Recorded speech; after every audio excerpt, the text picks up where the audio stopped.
一张最新曝光的照片让全球海军强国的卫星情报员同时揉了揉眼睛。照片中，一架歼 15T 战机正从福建舰的电磁弹射器上呼啸而出，而最吸睛的地方在于这架飞鲨的机翼下方有整整4枚硕大的反舰导弹。这可不是普通的日常起飞训练，更不是摆拍。但凡懂点航母门道的朋友，估计都已明白，这标志着那个困扰了中国海军10几年的华跃起飞载重魔咒正式成了历史。那么问题来了，为什么这4枚看起来并不算科幻的导弹能让福建舰的战力发生质变？为什么这一跳标志着中国海军的重型舰载机终于进入了满血模式？从公开的照片我们可以看出，这架战机的型号是歼 15T， 这个 T 就是弹射型的缩写。在福建舰之前，中国的辽宁舰和山东舰用的都是华越甲板，给人的感觉就像是开着辆载满货的卡车去冲一个陡峭的大斜坡，就算把发动机油门踩到底，但为了能安全飞起来，也不得不面临一个残酷的保命选择题。选择一，要么多带点燃油，飞远点，飞久点，但机身下面只能挂2枚空空导弹防身。选择二，要么多带点重型导弹去执行反舰任务，但起飞前得把油箱抽空一半。其结果就是战机刚飞出航母防空圈，还没看到敌人的影子，油表灯就亮了，只能无奈返航。所以以前看到的歼15最常见的配置就是24挂载，2枚反舰导弹配4枚空空导弹，看起来挺威风，实则也就是个半血水平。但现在福建舰用它那全球领先的电磁弹射系统在后面猛地推，直接就把歼 15T 原本因为减重而被阉割掉的战斗力全部给推了回来。照片里这4枚鹰击 83K 反舰导弹单枚重量就高达726公斤，也就是大约1600磅，4枚齐装上阵，总重量接近 2.9 公吨，也就是整整6400磅。这还没算复合挂架的重量，没算机腹那个巨大的副油箱，也没算机翼末端的近距自卫导弹。这说明了什么？说明福建舰的电磁弹射器已经可以举重若轻的把处于最大起飞重量状态的重型战机送上天。飞鲨也终于不再是那个为了起飞不得不节食减肥的林黛玉，他现在是实打实的满身肌肉的重装战士。当然，可能有朋友疑惑，这鹰击 83K 不是上个时代的亚音速导弹吗？在福建舰上挂这玩意儿，是不是有点不够看？确实，鹰击 83K 是亚音速导弹，射程180公里左右，看起来没那么科幻。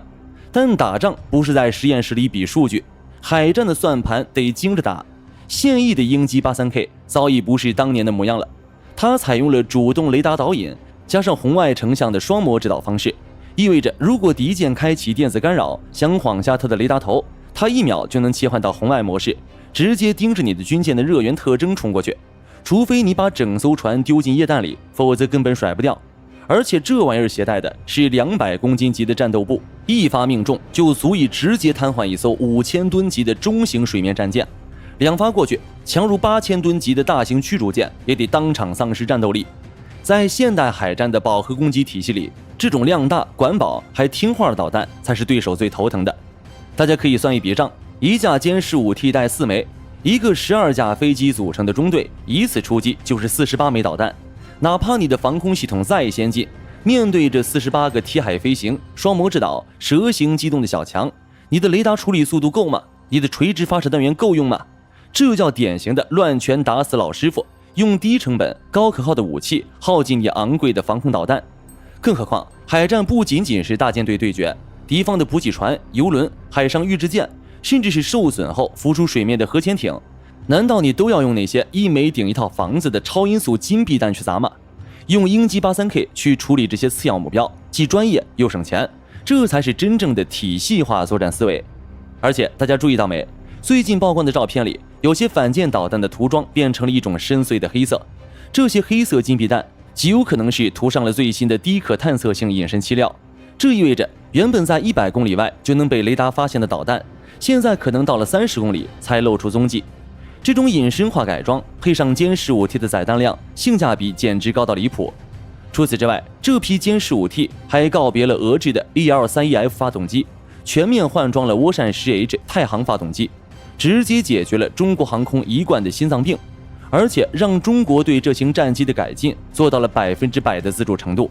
推力更强，维护更简单。最重要的是，哪怕面对最高强度的弹射损耗，中国供应链也撑得住。这种全国产的底气，可能才是福建舰敢于展示重载起飞的真正原因。另外，大家有没有想过，既然能挂4枚鹰击 83K， 那未来是不是还能挂载更重的、射程超过400公里的鹰击15超音速反舰导弹？不过，福建舰现在的状态依旧处于一个极其关键也极其危险的转型期。很多人盯着导弹看，却忘了看福建舰的整张甲板。一张照片展示的载弹量只是一个点，要把这些飞机编成队送上天，能打赢那才是一个面。福建舰现在的意义是把中国航母从海上防空堡垒变成了全能打击核心。以前滑跃起飞，中国的舰载机更多是负责舰队防空，把家门口守好就行。现在能重载起飞，意味着中国海军可以主动出击，在远海直接威胁对方的核心资产。但这其中也需要攻克的软肋。其一，电磁弹射是一个复杂的精密系统，它的高强度出动率、各种极端天气下的可靠性，都还需要大量的时间去演练和摸索。而目前在舰载机联队的丰富程度上，美军的福特级依然走在前面。美军的1118G 电子战机是玩了几十年的专业老司机， F-35C 的隐身穿透能力也是实打实的威胁。虽然福建舰这一跳把中美航母之间的差距从无法逾越的代差缩短到了追赶中的时间差，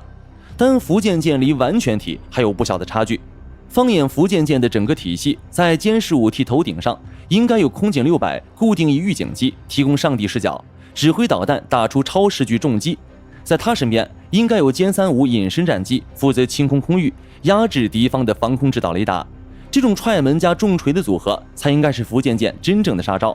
所以福建舰现在展示的只是它战力冰山的一角。但无论怎么说，这种载荷自由意味着中国海军在战术上已经不再需要精打细算，福建舰已经准备好去迎接那些原本不属于我们的深蓝海域了。好了，本期节目到这里就结束了。你觉得这只飞鲨的下一个捕猎场会在哪里？欢迎在评论区留言讨论，我们下期视频见。